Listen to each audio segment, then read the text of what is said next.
Welcome to mister agri. இன்றைக்கி நாம் unit 8 farm business and finance management அப்படின்ற யூனிட்டில் ஃபார்ம் பிளானிங் அண்ட் பட்ஜெட்டிங் அப்படின்ற டாப்பிக்கு தான் பார்க்க போகிறோம். வாங்க வீடியோக்குள்ளே போகலாம். முதல்ல ஃபார்ம் பிளானிங் அப்படின்னா என்னென்னு ஃபஸ்ட்டு தெரிஞ்சுக்கணும். மேனேஜ்மெண்ட் ஃபங்க்ஷனில், அதாவது நம்ம ஒரு ஃபார்ம் வச்சுருக்கோம், அக்ரிகல்ச்சர் ஃபார்ம் வச்சுருக்கோம். ஸோ அதை மேனேஜ் பண்ணணும். அதை மேனேஜ் பண்ணுறதுல ரொம்ப முக்கியமான first and foremost important function எதுன்னு கேட்டாங்கன்னா அது ஃபார்ம் பிளானிங் தான். ஃபார்ம் பிளானிங் தான் எல்லாத்தோட ரொம்ப முக்கியமானது. இப்போ மூவியில் கூட சொன்னது கேட்டிருப்பீங்க, எந்த ஒரு விஷயத்தாக இருந்தாலும் பிளான் பண்ணி பண்ணணும் அப்படின்ற மாதிரி ஒரு டயலாக் வரும். அதே மாதிரி தான் நம்ம ஃபார்மிங் பண்ணுறதுக்கு முன்னாடி நம்ம ஃபார்ம் பிளானிங் முக்கியமாக பண்ணணும். அது பண்ணதுக்கப்புறம் தான் எல்லாமே பண்ணணும், மற்ற ஆக்டிவிட்டீஸ்லாம் பண்ணணும் அப்படின்றத சொல்லியிருப்பாங்க. இந்த ஃபார்ம் பிளானிங் எதுக்காக பண்ணுறாங்கன்னா, இப்போ நாம் எந்த ஸ்டேஜில் இருக்கோமோ அந்த ஸ்டேஜ்லேருந்து நம்ம எந்த ஸ்டேஜுக்கு போக போகிறோமோ அதுக்கான கேப்பை இந்த ஃபார்ம் பிளானிங் தான் பண்ணும் அப்படின்றத சொல்லுவாங்க. அதாவது it bridges the gap from where we are, நாம் எங்கே இருக்கோம் அப்படின்ற மாதிரி அதிலேருந்து where we want to go, நம்ம எங்கே போக போகிறோம் அப்படின்றதுக்கு பிரிட்ஜு கேப்பை பிரிட்ஜ் பண்ணும் அப்படின்றத சொல்லியிருக்காங்க. வேறு என்ன சொல்லியிருக்காங்கன்னா, இது ஒரு ப்ராசஸ். இந்த ப்ராசஸில் நம்ம என்ன பண்ணுவோம்னா திங்க் பண்ணுவோம், யோசிப்போம். அதாவது பிளான் பண்ணுறதுக்காக நம்ம யோசித்து தான் பிளான் பண்ண முடியும். அதுதான் அப்படி சொல்லியிருக்காங்க. நாலாவது வேறு என்ன சொல்லியிருக்காங்கன்னா, இது ஒரு கண்டினியூஸ் அண்ட் அன்எண்டிங் ப்ராசஸ்ன்னு சொல்லியிருக்காங்க. இதையே அப்படி சொல்லியிருக்காங்கன்னா, நம்ம ஒரு பிளான் பண்ணுறோன்னு வச்சுக்கோங்களேன். இப்போ நம்ம பிளான் பண்ணுறோம், அதில் ஏதாவது ஒரு பிரச்சனை வந்துச்சு. இப்போ நம்ம ரைஸ் கல்டிவேட் பண்ணணுன்னு நினைக்கிறோம். ஸோ அந்த டைமில் நம்மக்கிட்ட சீட்ஸ் இல்லை, அந்த மாதிரி ஏதோ ஒரு பிரச்சனை வந்துச்சுன்னு வச்சுக்கோங்களேன். அதனால் ரைஸ் கல்டிவேட் பண்ண முடியாமல் போகலாம். அதுக்காக நம்ம என்ன பண்ணுவோம்னா, நம்ம முன்னாடியே ஆல்டர்னேட்டிவாக இன்னொரு பிளானை வச்சுருப்போம். ரைஸ் போட முடியலன்னா நம்ம வேறு எதுனா போடலாம், அதாவது ரைஸ் போட முடியலன்னா வேறு எதுனா, அதாவது பார்லி போடலாம். அந்த மாதிரி நம்ம முன்னாடியே ஒன்று யோசித்து வச்சுருப்போம். ஸோ ஆல்டர்னேட்டிவாக ஒரு பிளான் வச்சுருப்போம். அப்படி பிளான் வச்சு திரும்ப திரும்ப செஞ்சிட்டே இருக்கிறதுனால நம்ம நிறைய பிளான் வச்சுருப்போம். அந்த பிளானும் போச்சுன்னா பார்லி போட முடியலன்னா நம்ம மெய்ஸ் போடுவோம். அந்த மாதிரி வேறு பிளான் வச்சுருப்போம். ஸோ அதனால் அந்த ப்ராசஸ் எண்டே ஆகாது. அதுதான் அப்படி சொல்லியிருக்காங்க. பிளானிங் ப்ராசஸ் ஃபார்ம் பிளானிங், இந்த ப்ராசஸ் எண்டே ஆகாது, கண்டினியூஸ் ஆகிட்டே இருக்கும், இதுக்கு முடிவே இல்லை அப்படின்றத சொல்லியிருக்காங்க. நாம் ஒரு பிளான் வச்சுருக்கோம். ஃபஸ்ட்டு ரைஸ் போட போகிறோன்னு ஒரு பிளான் வச்சுருக்கோம். அதை போட முடியாமல் வேறு ஒரு ஆல்டர்னேட்டிவாக வேறு ஒரு பிளான் யூஸ் பண்ணுறோம்ல, அது பண்ண முடியலன்னு சொல்லிட்டு. ஸோ அந்த மாதிரி ஆல்டர்னேட்டிவாக பிளான் வச்சுருக்கிறத என்னன்னு சொல்லுவாங்கன்னா கண்டிஜென்சி பிளானிங்னு சொல்லுவாங்க. அதாவது நம்மக்கிட்ட இருக்கிற பிளான் ஒர்க் ஆகலைன்னா, அதில் ஏதாச்சும் ப்ராப்ளம் இருந்துச்சுன்னா நம்ம ஆல்டர்னேட்டிவாக வேறு ஒரு பிளானை யூஸ் பண்ணுறத கண்டிஜென்சி பிளானிங் அப்படின்றத சொல்லுவாங்க. நெக்ஸ்ட்டு இந்த ஃபார்ம் பிளானிங் எதுக்காக பண்ணுறோன்னா, ஒரு ஃபார்மர் ப்ராஃபிட் அவங்களோட ப்ராஃபிட்டை இன்க்ரீஸ் பண்ணுறதுக்கும், அதே மாதிரி அவங்களோட காஸ்ட்டு, அதாவது நம்ம செலவை மினிமைஸ் பண்ணுறதுக்கும், இதுக்காக தான் இந்த ஃபார்ம் பிளானிங் பண்ணுறாங்க. அப்புறம் வேறு என்ன கொடுத்துருக்காங்கன்னா, ஃபார்ம் பிளானிங் எதுக்கு கண்டிப்பாக பண்ணணும், எதுக்கு நெசசரியாக இருக்குது அப்படின்றத கொடுத்துருக்காங்க. அதோட ரோலை கொடுத்துருக்காங்க. ஃபார்ம் பிளானிங் என்னென்னலாம் பண்ணுது அப்படின்றத கொடுத்துருக்காங்க. ஃபஸ்ட்டு என்ன சொல்லியிருக்காங்கன்னா, ஃபார்ம் ஆக்டிவிட்டியை சூஸ் பண்ணணும். அதாவது நம்ம எப்படி சொல்கிறதுனா, நம்ம இவ்வளோ ஃபெர்டிலைசர் அப்ளை பண்ண போகிறோம், இந்த மாதிரி பண்ண போகிறோம் அப்படின்றது முன்னாடியே முடிவு எடுத்து வச்சுருப்போம். ஸோ அந்த முடிவு அதில் எது பெஸ்ட்டாக இருக்குது, இப்போது ஃபார்ம் யார்டு மென்யூர் போட்டால் பெஸ்ட்டாக இருக்கா, இல்லை ஃபெர்டிலைசர் போட்டால் பெஸ்ட்டாக இருக்கா அப்படின்ற மாதிரி எது பெஸ்ட்டுன்னு சொல்லிட்டு முடிவு எடுத்து வச்சுருப்போம். அதுதான் சொல்லியிருக்காங்க. டிஃப்ரெண்ட் ஃபார்ம் ஆக்டிவிட்டீஸை சூஸ் பண்ணணும் அப்படின்றது சொல்லியிருக்காங்க. First point. வேறு என்ன சொல்லியிருக்காங்கன்னா,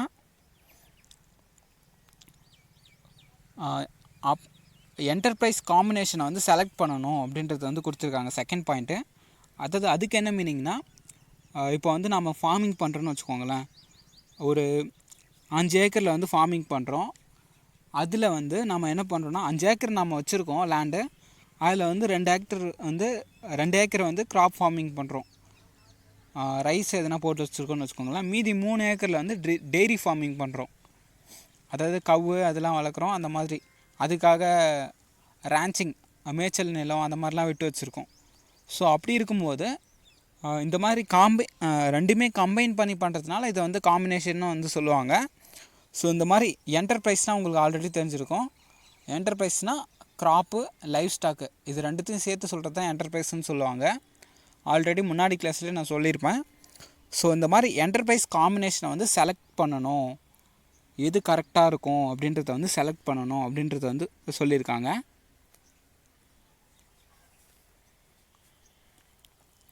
நெக்ஸ்ட்டு வந்து வேஸ்டேஜை வந்து அவாய்ட் பண்ணணும். இது வந்து ஃபார்ம் பிளானிங் பண்ணணுன்னா நம்ம வந்து வேஸ்டேஜை வந்து அவாய்ட் பண்ணுவோம் அப்படின்றத வந்து சொல்லியிருக்காங்க. எப்படி சொல்கிறதுனா, நம்ம வந்து ரைஸ் போடுறோம்னு வச்சுக்கோங்களேன். அதில் இருக்க வைக்கோலை எடுத்து நம்ம வந்து மாட்டுக்கு போடுறோம். டெய்ரி ஃபார்மிங் ரெண்டுமே வச்சுருக்கும் போது இது வந்து நம்ம முன்னாடியே பிளான் பண்ணி வச்சுருப்போம். இந்த ஸ்டேஜில் வந்து நம்ம வந்து மாட்டுக்கு வந்து நம்ம சோளம்லாம் விதைக்க தேவையில்ல, நம்ம ரைஸ் அந்த வைக்கோல் வரும் அதை போட்டுக்கலாம் அப்படின்ற மாதிரி முன்னாடியே பிளான் பண்ணி வச்சுருப்போம். அதனால் வேஸ்டேஜ் வந்து அவாய்ட் ஆகும் அப்படின்றத வந்து சொல்லியிருக்காங்க. இது வந்து ஃபார்மருக்கு வந்து ஒரு கைடன்ஸை கொடுக்கும், ஃப்ளெக்சிபிலிட்டியும் கொடுக்குன்றத வந்து சொல்லியிருக்காங்க.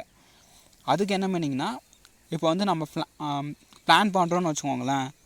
பிளான் பண்ணிட்டோம், அதில் வந்து ஏதாவது ஒரு பிரச்சனை வந்துச்சு. அந்த மாதிரி பிரச்சனை வரும்போது நம்ம வந்து ஆல்டர்னேட்டிவாக வேறு ஒரு பிளானை வந்து யூஸ் பண்ணுவோம். முன்னாடியே சொல்லிட்டேன். அதாவது ரைஸ் போடும்போது அதில் ஏதாச்சும் ப்ராப்ளம் வந்துச்சுன்னா நம்ம வந்து வீட் போடுவோம் ஆல்டர்னேட்டிவாக. ஸோ அப்படி பண்ணுறது பேர் தான் கண்டிஜென்சி பிளானிங் சொல்லுவோம். ஸோ இந்த மாதிரி பண்ணும்போது அதுக்கேற்ற மாதிரி ஃபார்மர்ஸும் மாறிடுவாங்க.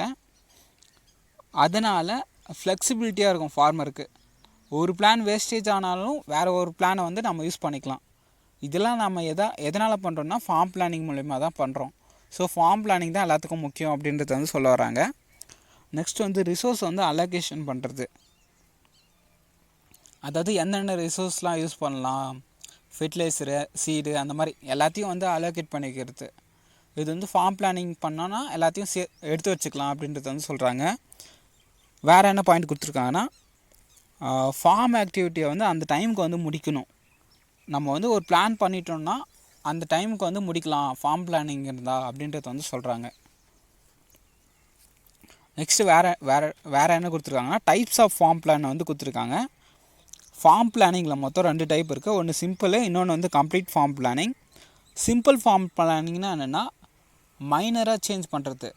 எக்ஸாம்பிளுக்கு என்ன சொல்கிறதுனா, இப்போ வந்து நம்ம இன்புட்டை வந்து யூஸ் பண்ணுறோன்னு வச்சுக்கோங்களேன். அதில் வந்து சேஞ்ச் பண்ணுறது. எக்ஸாம்பிளுக்கு நம்ம வந்து ஃபெர்டிலைசர் வந்து அப்ளை பண்ண போகிறோம்.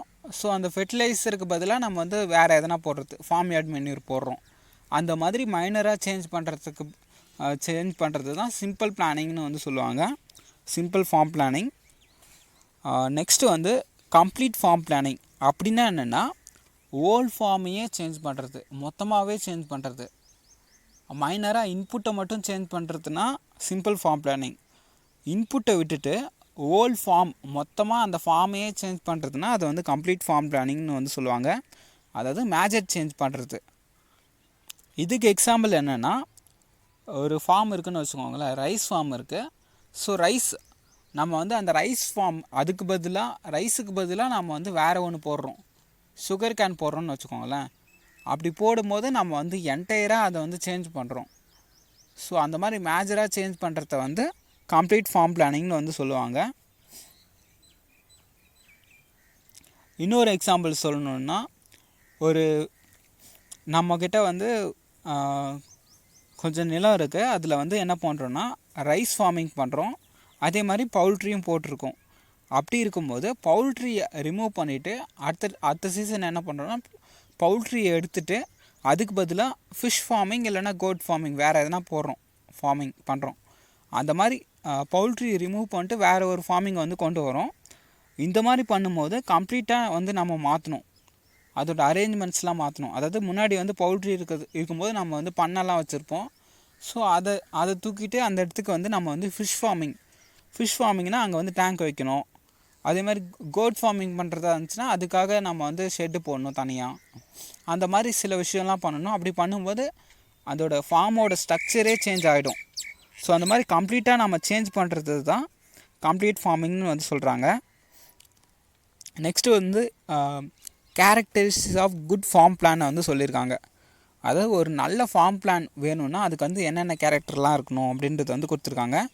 ஃபஸ்ட்டு என்ன கேரக்டர்னால் அந்த ஃபார்ம் பிளான் வந்து சிம்பிளாக இருக்கணும், ஈஸியாக நமக்கு புரிகிற மாதிரி இருக்கணும். ரெண்டாவது என்ன சொல்லியிருக்காங்கன்னா அது வந்து ஃப்ளெக்சிபிளாக இருக்கணும். ஃப்ளெக்சிபிளாக இருக்கணும்னா என்னென்னா வேறு ஒன்று சேஞ்ச் பண்ணுறது, அதாவது ஆல்டர்னேட்டிவ் பிளான் வச்சுக்கிறது தான் ஃப்ளெக்சிபிள்னு சொல்கிறாங்க. இன்னொன்று என்ன சொல்லியிருக்காங்கன்னா அந்த ரிசோர்ஸை வந்து எஃபிஷியண்ட்டாக யூஸ் பண்ணுற மாதிரி இருக்கணும். நமக்கு அந்த ரிசோர்ஸை வந்து நமக்கு வந்து வேஸ்ட் பண்ணாமல் எல்லாத்தையும் யூஸ் பண்ணுற மாதிரி இருக்கணும். நாலாவது என்ன சொல்லியிருக்காங்கன்னா நம்ம செலக்ட் பண்ணுற என்டர்பிரைஸ் வந்து பேலன்ஸ்டாக இருக்கணும் அப்படின்றது வந்து சொல்கிறாங்க. என்டர்பிரைஸ்னால் உங்களுக்கு தெரியும், க்ராப் அண்ட் லைஃப் ஸ்டாக் தான். ஸோ அதில் வந்து பேலன்ஸாக இருக்கணும் என்டர்பிரைஸு. ரெண்டுத்துக்கும், அதாவது சிம்பிளாக சொல்லணுன்னா ரெண்டுத்துக்கும் ஈக்குவல் அமௌண்ட் வந்து ஸ்பெண்ட் பண்ணுறது, அதுதான் அப்படி சொல்லியிருக்காங்க. நெக்ஸ்ட்டு வந்து ரிஸ்க்கை வந்து அவாய்ட் பண்ணணும். என்டர்பிரைஸில் வரக்கூடிய ரிஸ்க்கை வந்து அவாய்ட் பண்ணணும் அப்படின்றது வந்து சொல்லியிருக்காங்க. நெக்ஸ்ட்டு வேறு என்ன சொல்லியிருக்காங்கன்னா அந்த ஃபார்ம் ப்ரொடியூஸை வந்து எஃபிஷியண்ட்டாக மார்க்கெட்டிங் பண்ணணும். அதாவது நம்ம வந்து ஏதோ ஒரு கூட்ஸை வந்து ப்ரொடியூஸ் பண்ணுறோன்னு வச்சுக்கோங்க, ரைஸ் ப்ரொடியூஸ் பண்ணியிருக்கோன்னா அதை வந்து நல்லா மார்க்கெட்டிங் பண்ண தெரியணும், மார்க்கெட்டிங் வந்து நல்லா பண்ணுற மாதிரி இருக்கணும் அப்படின்றது வந்து சொல்லியிருக்காங்க. வேறு என்ன கொடுத்துருக்காங்கன்னா லேட்டஸ்ட் டெக்னாலஜியை வந்து யூஸ் பண்ணணும் அப்படின்றது வந்து சொல்லியிருக்காங்க. இது எல்லாத்தையுமே வந்து அந்த ஃபார்ம் பிளானில் வந்து நம்ம இன்க்ளூட் பண்ணணும், சேர்த்துக்கணும் அப்படின்றது தான் மொத்தமாக சொல்லியிருக்காங்க. நெக்ஸ்ட்டு அந்த ஃபார்மர்ஸோட நாலேஜ், அவரோட அறிவுக்கும் அவங்களோட எக்ஸ்பீரியன்ஸ், அவங்களோட எக்ஸ்பீரியன்ஸுக்கும் ஏற்ற மாதிரி தான் அந்த டெக்னாலஜிலாம் இருக்கணும். அந்த ஃபார்ம் பிளான்லாம் இது எல்லாமே, அந்த ஃபார்ம் பிளானில் இந்த எல்லா பாயிண்ட்டும் கேரக்டரிஸ்டிக்ஸாக இருக்கும். அதாவது அந்த ஃபார்ம் பிளானில் இது எல்லாமே இருக்கணும். இது எல்லாமே இருந்தால் தான் ஒரு நல்ல ஃபார்ம் பிளானாக இருக்கும் அப்படின்றத வந்து சொல்லியிருக்காங்க. வேறு என்ன கொடுத்துருக்காங்கன்னா நெக்ஸ்ட் டாபிக் என்னென்னா காம்பனன்ட்ஸ் ஆஃப் ஃபார்ம் பிளானிங் வந்து கொடுத்துருக்காங்க. ஃபார்ம் பிளானிங்கில் வந்து என்னென்னலாம் நமக்கு வந்து தேவைப்படும் காம்பனண்ட்டு அப்படின்றது வந்து கொடுத்துருக்காங்க. அதில் என்ன சொல்லியிருக்காங்கன்னா ஃபஸ்ட்டு வந்து ஒரு அப்ஜெக்டிவ் இருக்கணும். ஒரு ஃபார்ம் பிளான்னா ஒரு அப்ஜெக்டிவ் இருக்கணும். அது என்ன அப்ஜெக்டிவ்னா ப்ராஃபிட்டை வந்து மேக்ஸிமைஸ் பண்ணணும், இல்லைனா காஸ்ட்டை வந்து மினிமைஸ் பண்ணணும் அப்படின்ற அப்ஜெக்டிவ் வந்து ஃபஸ்ட்டே ஃபிக்ஸ் பண்ணி வச்சுக்கணும். நெக்ஸ்ட் வந்து இன்வென்டரி ஆஃப் ஸ்கேர்ஸ் ரிசோர்ஸஸ், அதாவது ஒரு ரிசோர்ஸஸ்னால் உங்களுக்கு தெரியும், லேண்டு, லேபரு, கேபிட்டலு அந்த மாதிரி நிறைய இருக்கும். ஸோ அதில் நமக்கு வந்து ஏதாவது ஒன்று வந்து ரிசோர்ஸ் வந்து கம்மியாக இருந்துச்சுன்னா அதுதான் ஸ்கேர்ஸ்ன்னு சொல்கிறாங்க. ஸ்கேர்ஸ்னால் பற்றாக்குறையாக இருந்துச்சுன்னா, இப்போது சப்போஸ் வந்து லேபர் வந்து நம்மக்கிட்ட பற்றாக்குறையாக இருக்குதுன்னு வச்சுக்கோங்களேன், அதுக்கு ஆல்டர்னேட்டிவாக நம்ம வந்து வேறு ஒன்று வச்சுருக்கணும் லேபருக்கு பதிலாக. ஸோ அதுதான் அப்படி சொல்லியிருக்காங்க. நமக்கு வந்து ஆல்டர்னேட்டிவாக ஒன்று வச்சுருக்கணும், ஸ்கேர்ஸ் ரிசோர்ஸுக்கு பற்றாக்குறையாக இருக்கிறதுக்கு வந்து ஆல்டர்னேட்டிவாக எதனா வச்சுக்கணும் அப்படின்றத வந்து சொல்லியிருக்காங்க. வேறு என்ன கொடுத்துருக்காங்கன்னா இன்புட் அவுட்புட் கோஎஃபிஷியன்ட் வந்து கண்டுபிடிச்சி வச்சுக்கணும் அப்படின்றத வந்து சொல்கிறாங்க. அதாவது நம்ம இவ்வளோ அமௌண்ட் இன்புட் கொடுத்தோன்னா இவ்வளோ அவுட்புட் வரும் அப்படின்றத வந்து முன்னாடியே முடிவு எடுத்து வச்சுருக்கணும் அப்படின்றத வந்து சொல்லியிருக்காங்க. நெக்ஸ்ட்டு பிளானிங் டெக்னிக் வந்து தெரிஞ்சிருக்கணும். பிளானிங் டெக்னிக் வந்து மொத்தம் 2 இருக்குது. ஒன்று ஃபார்ம் பட்ஜெட்டிங், இன்னொன்று வந்து லீனியர் ப்ரோக்ராமிங் அப்படின்னு 2 இருக்குது. அதை பற்றி வந்து தெரிஞ்சு வச்சுருக்கணும் அப்படின்றது வந்து சொல்கிறாங்க.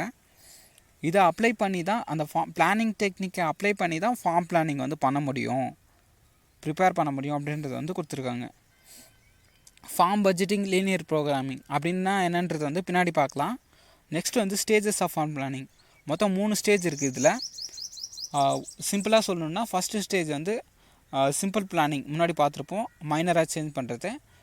தேர்ட் ஸ்டேஜ் என்னென்னா கம்ப்ளீட் ஃபார்மிங், அதாவது மேஜராக சேஞ்ச் பண்ணுறது.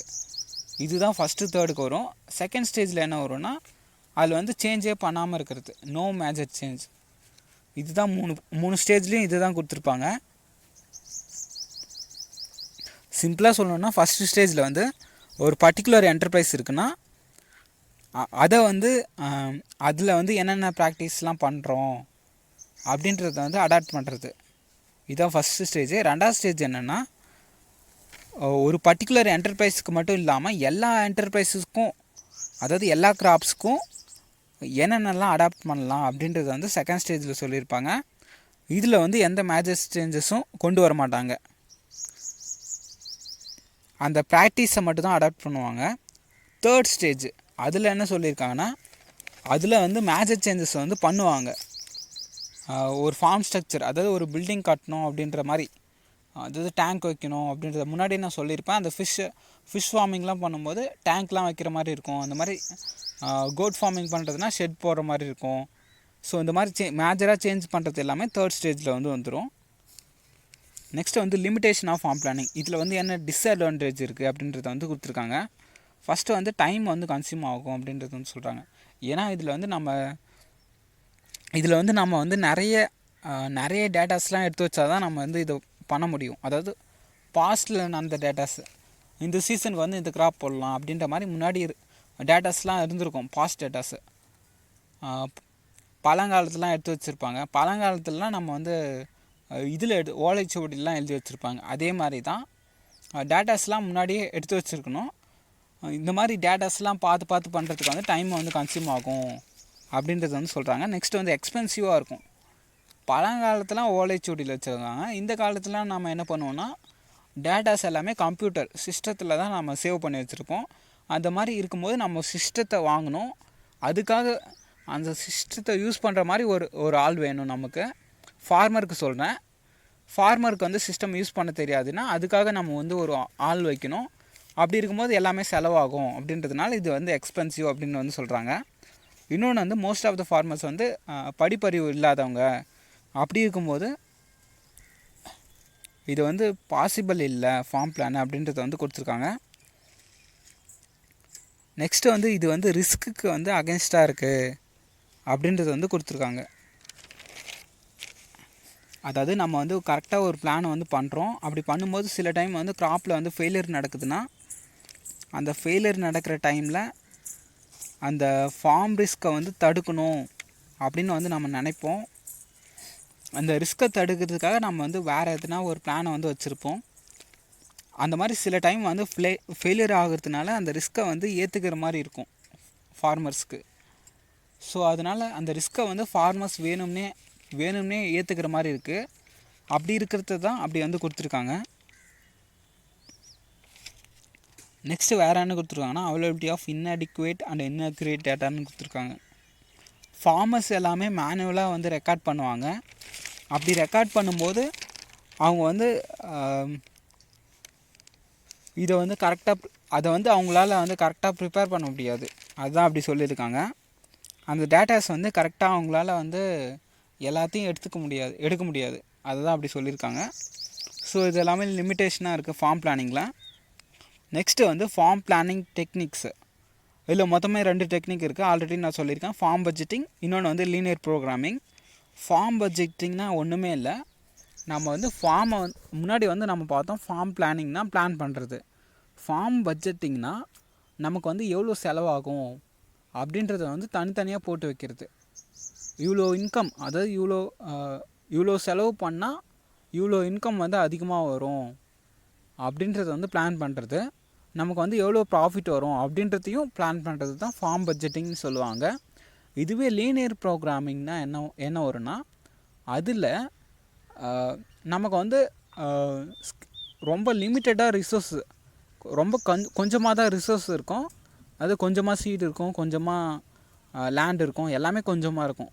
அந்த மாதிரி லிமிட்டட் ரிசோர்ஸ் வச்சு எப்படி வந்து ப்ராஃபிட்டை வந்து மேக்ஸிமைஸ் பண்ணுறது, காஸ்ட்டை எப்படி மினிமைஸ் பண்ணுறது அப்படின்றத வந்து கொடுத்துருப்பாங்க. எப்படி லாபத்தை வந்து அதிகப்படுத்துறது அப்படின்றது வந்து லீனியர் ப்ரோக்ராமிங்கில் வரும். இதான் ரெண்டுத்துக்கும் இருக்க டிஃப்ரென்ஸு. ஃபஸ்ட்டு ஃபார்ம் பட்ஜெட்டிங்னா என்னென்னு பார்த்துடலாம். இது என்னென்னா, ஃபார்ம் பிளான் நம்ம ஆல்ரெடி பார்த்துருக்கோம். பிளான் பண்ணுறது தான் ஃபார்ம் பிளானு.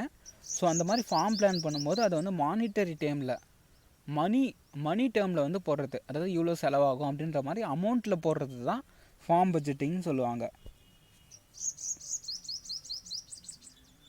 இதில் வந்து காஸ்ட்டை மட்டும் கால்குலேட் பண்ண மாட்டாங்க. இதில் வந்து இன்கம்மை கால்குலேட் பண்ணுவாங்க. எவ்வளோ எக்ஸ்பென்ஸ் செலவாகுது அப்படின்றத வந்து கால்குலேட் பண்ணுவாங்க. அப்புறம் எவ்வளோ ப்ராஃபிட் வரும் அப்படின்றத வந்து கால்குலேட் பண்ணுவாங்க. இந்த மாதிரி எல்லாத்தையும் கால்குலேட் பண்ணுறது தான் ஃபார்ம் பட்ஜெட்டிங் அப்படின்றது வந்து சொல்லியிருக்காங்க.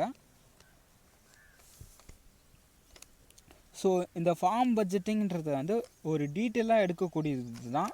டீட்டெயிலாக இவ்வளோ செலவாகும், இவ்வளோ அமௌண்ட்டு, அந்த மாதிரி எல்லாத்தையும் டீட்டெயிலாக எடுக்கிறது தான் ஃபார்ம் பட்ஜெட்டிங்னு சொல்கிறாங்க. இது வந்து ஃபினான்ஷியல் ஸ்டேட்மெண்ட்டில் இருக்கும். அதாவது இவ்வளோ செலவாகும், ஃபினான்ஸாக 1000 ரூபாய் செலவாகும் அப்படின்ற மாதிரி ஃபினான்ஷியல் ஸ்டேட்மெண்ட்டில் வந்து இது இருக்கும் அப்படின்றது வந்து சொல்கிறாங்க. அதே மாதிரி என்னென்ன ஆக்டிவிட்டிக்கு எவ்வளோ செலவாகும் அப்படின்றது வந்து டீட்டெயிலாக கொடுத்துருக்கணும். ஃபார்ம் பட்ஜெட்டிங்கில் வேறு என்ன சொல்லியிருக்காங்கன்னா, இப்போ வந்து நம்ம வந்து ஒரு பட்ஜெட்டிங் பண்ணுறோம், அதுக்கு வந்து நம்மக்கிட்ட அவைலபிள் ரிசோர்ஸ் வந்து இவ்வளோ தான் இருக்குது.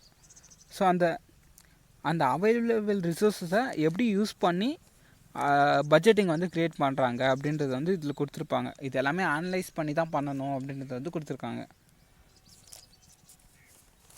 நெக்ஸ்ட்டு வந்து இதுக்கு வந்து ஒரு டைப்ஸ் இருக்குது, 3 டைப் இருக்குது form பட்ஜெட்டிங்கில்.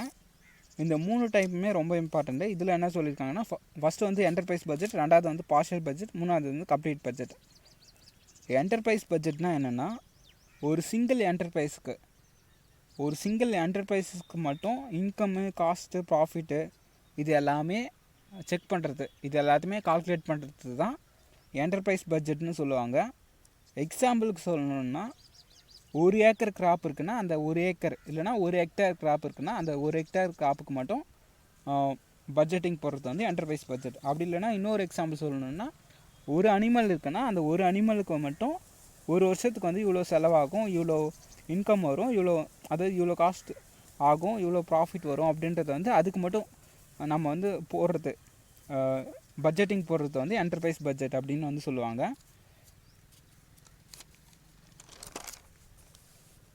So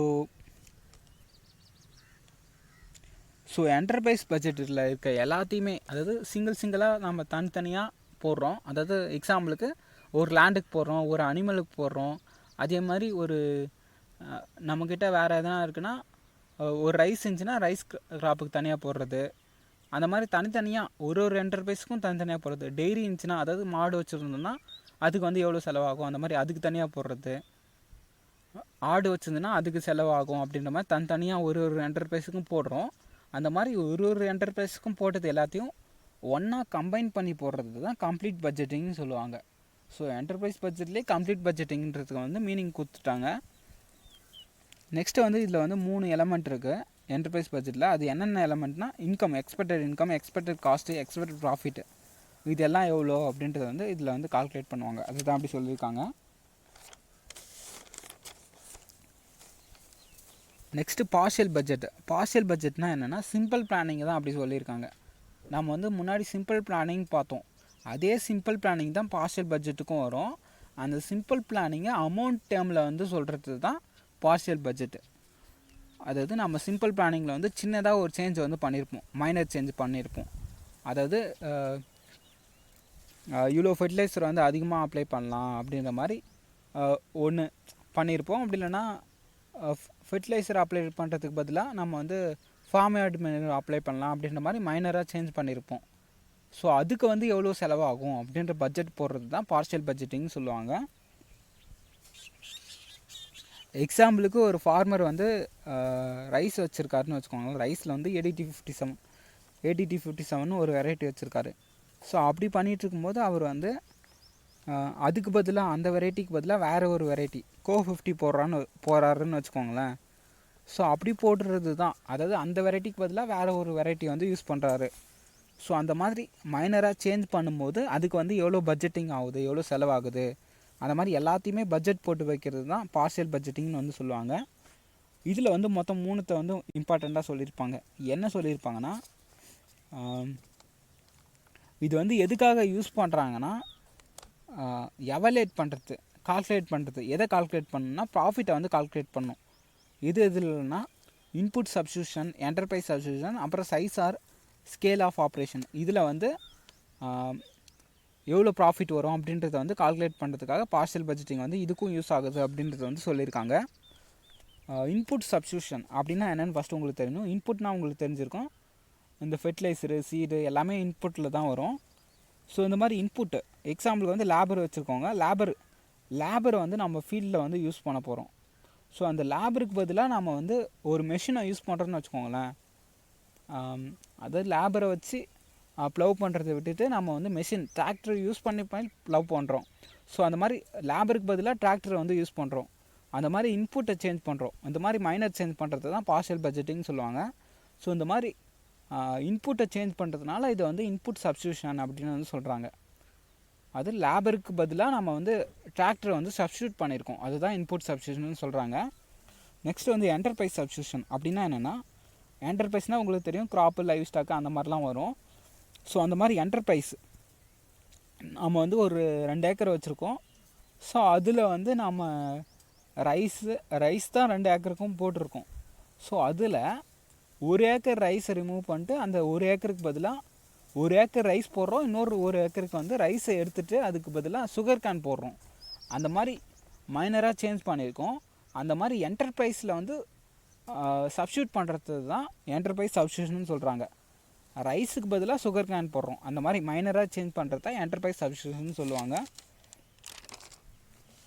next size or scale of operation. இது என்னென்னா, சைஸை வந்து இன்க்ரீஸ் பண்ணுறது.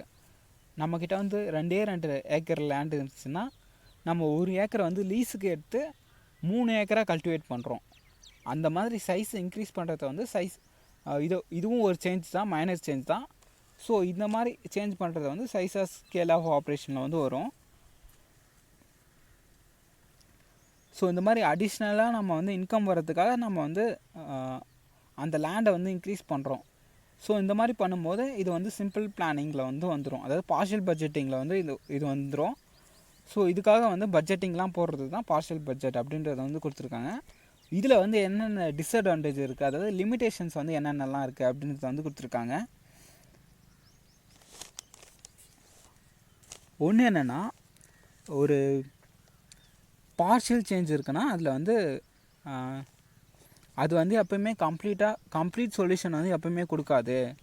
பார்ஷியல் பட்ஜெட்டிங் வந்து எப்போயுமே கம்ப்ளீட் சொல்யூஷன் வந்து கொடுக்காது அப்படின்றது வந்து கொடுத்துருக்காங்க. ஏன்னா பார்ஷியலாக தான் நம்ம போட போகிறோம். எக்ஸாம்பிளுக்கு நம்ம ஒன்று தான் சேஞ்ச் பண்ணுறோன்னா அதுக்கு மட்டும் தான் நம்ம பட்ஜெட் போட போகிறோம். அப்படின்னும் போது இது வந்து கம்ப்ளீட்டாக சொல்யூஷன் கொடுக்காது, எவ்வளோ இன்கம் வரும் அது மாதிரி எல்லாத்துமே கம்ப்ளீட்டாக சொல்லாது அப்படின்றத வந்து கொடுத்துருக்காங்க. இன்னொரு லிமிட்டேஷன் என்னென்னா, ரிசல்ட். இந்த பார்ஷியல் பட்ஜெட்டிங் பண்ணதுக்கப்புறம் ஒரு ரிசல்ட் வரும். அந்த மாதிரி வரக்கூடிய ரிசல்ட் வந்து எப்போவுமே வேரியேஷனாக இருக்கும். அந்த அவுட்புட் வந்து வேரி ஆகும் அப்படின்றத வந்து சொல்கிறாங்க.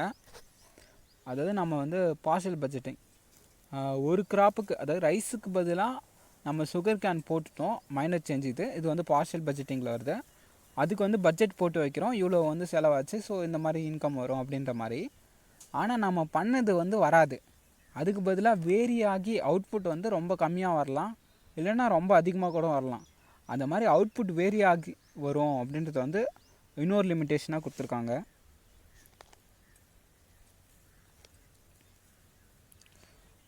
அதாவது நம்ம இன்புட் ப்ரைஸ் வந்து சேஞ்ச் பண்ணுறோன்னா அதுவும் சிம்பிள் பிளானிங், அதாவது மைனர் சேஞ்சில் தான் வரும்.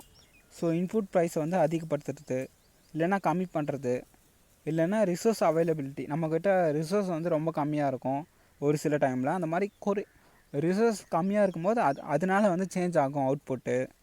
அப்புறம் சாயில் ஃபெர்டிலிட்டி வந்து கம்மியாகும். அதோட சாயிலோட ஃபெர்டிலிட்டி கம்மியாகிடுச்சுன்னா அதுக்கும் அவுட்புட் வந்து சேஞ்ச் ஆகும். ஸோ இந்த மாதிரி லிமிட்டேஷன்லாம் இதில் இருக்குது பார்ஷியல் பட்ஜெட்டில் அப்படின்னு வந்து சொல்லியிருக்காங்க. இதில் வந்து ஒரு டேபிள் காலம் வந்து கொடுத்துருக்காங்க. அது ஒரு காம்பனன்ட்ஸ் வந்து கொடுத்துருக்காங்க, 2 காம்பனண்ட்டு. ஒன்று வந்து டெபிட் சைடு, இன்னொன்று வந்து கிரெடிட் சைடுன்னு கொடுத்துருக்காங்க. டெபிட் சைடில் வந்து என்னென்னலாம் கொடுத்துருக்காங்கன்னா, ஆடட் காஸ்ட்டும் ரெடியூஸ்டு ரிட்டர்னும் கொடுத்துருக்காங்க. அதாவது அடிஷ்னலாக ஆட் பண்ணுற காசு. கிரெடிட்னா கடன் உங்களுக்கு தெரிஞ்சிருக்கும், டெபிட்னா நம்ம வந்து போட போகிற காசு. ஸோ அப்படி இருக்கும்போது அடிஷ்னலாக நம்ம ஆட் பண்ணுற காஸ்ட் வந்து ஆடட் காஸ்ட் அப்படின்னு வந்து சொல்லியிருக்காங்க. அதே மாதிரி ரெடியூஸ்டு ரிட்டர்ன், நம்ம வந்து காஸ்ட்டை வந்து ஆட் பண்ணோன்னா ரிட்டர்ன் வந்து கம்மியாக கூட வரலாம், ரெடியூஸ் ஆகி வரலாம் அப்படின்றது வந்து கொடுத்துருக்காங்க. இது ரெண்டுமே டெபிட் சைடில் வருது. இதே மாதிரி கிரெடிட் சைடில் என்ன வருதுன்னா, ரெடியூஸ்டு காஸ்ட்டு. நம்ம வந்து காஸ்ட்டை கம்மி பண்ணுறோம், காஸ்ட்டை ரெடியூஸ் பண்ணும்போது நமக்கு வந்து ரிட்டர்ன் வந்து ஆட் ஆகி அதிகமாக கூட வரலாம் அப்படின்றது வந்து கொடுத்துருக்காங்க.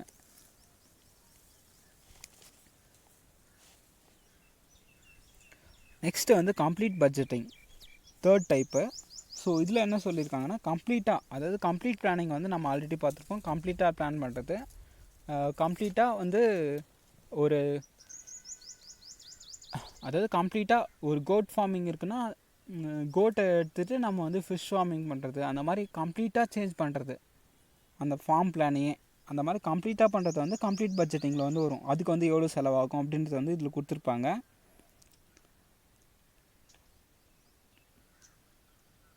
இது வந்து என்டையராக ஒரு ஃபார்ம் பிஸ்னஸ் பண்ணுறதுக்கு இந்த கம்ப்ளீட் பட்ஜெட்டிங் வந்து பண்ணுவாங்க அப்படின்றது வந்து சொல்லியிருக்காங்க.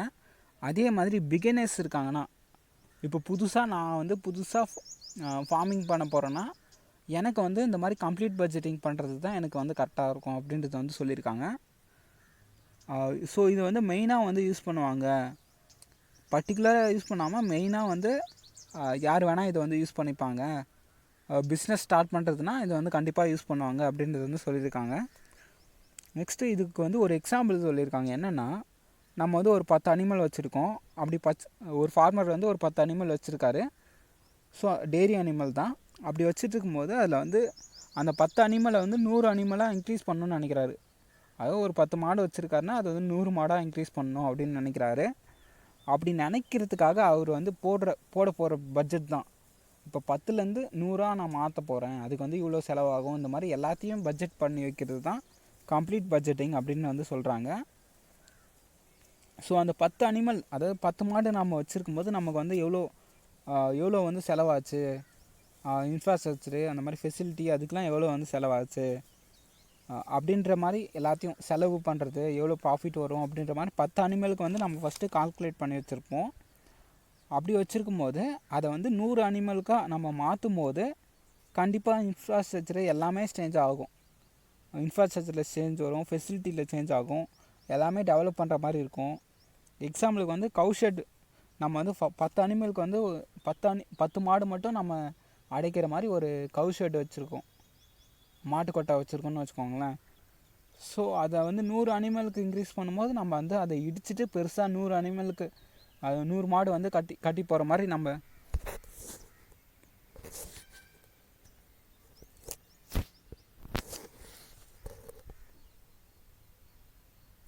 100 மாடு கட்டி போகிற மாதிரி நமக்கு வந்து அந்த அந்த பில்டிங் வந்து நம்ம கட்டுற மாதிரி இருக்கும், கவு ஷெட்டு. அதே மாதிரி மாடு ஃபஸ்ட்டு ஒரு 10 மாடுக்கு வந்து இவ்வளோ தண்ணி செலவாச்சுன்னா, குடிக்கிறதுக்கு சொல்கிறேன், 100 மாடாக இருக்கும்போது தண்ணி வந்து அதிகமாகும். தொட்டியில் வந்து தண்ணி பெருசாக தொட்டியை வந்து கட்டுவோம் மாடு குடிக்கிற மாதிரி. ஸோ அதுக்கும் செலவாகும். அந்த மாதிரி ஒவ்வொன்றுத்தையும் செலவு வந்து அதிகமாகும். முதல்ல வந்து அந்த 10 மாட்டுக்கு வந்து இவ்வளோ ஃபாடர் வந்து போடுறோன்னா வச்சுக்கோங்களேன், இந்த தவிடு புண்ணாக்கு அதெல்லாம் 10 மாடுக்கு இவ்வளோ போடுறோன்னா, அதுக்கப்புறம் 100 மாடு இன்க்ரீஸ் பண்ணும்போது அதுக்கு வந்து இவ்வளோ செலவாகும். அந்த மாதிரி கம்ப்ளீட்டாக மொத்தமாக பட்ஜெட்டிங் போடுறது தான் இதில் வந்து கொடுத்துருக்காங்க கம்ப்ளீட் பட்ஜெட்டிங்கில்.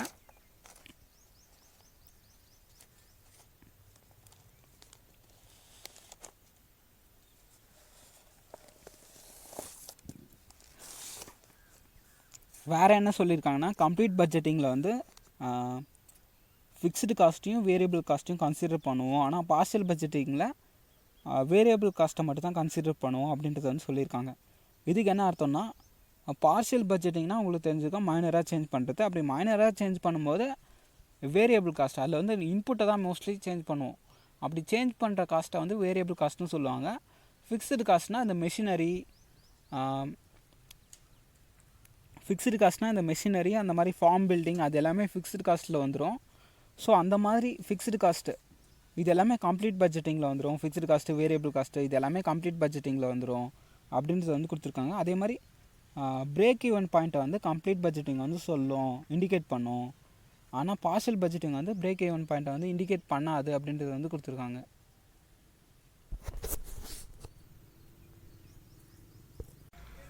பிரேக் ஈவன் பாயிண்ட் அப்படின்னா என்னென்னா, நோ ப்ராஃபிட் நோ லாஸ் அப்படின்னு வந்து சொல்லுவாங்க.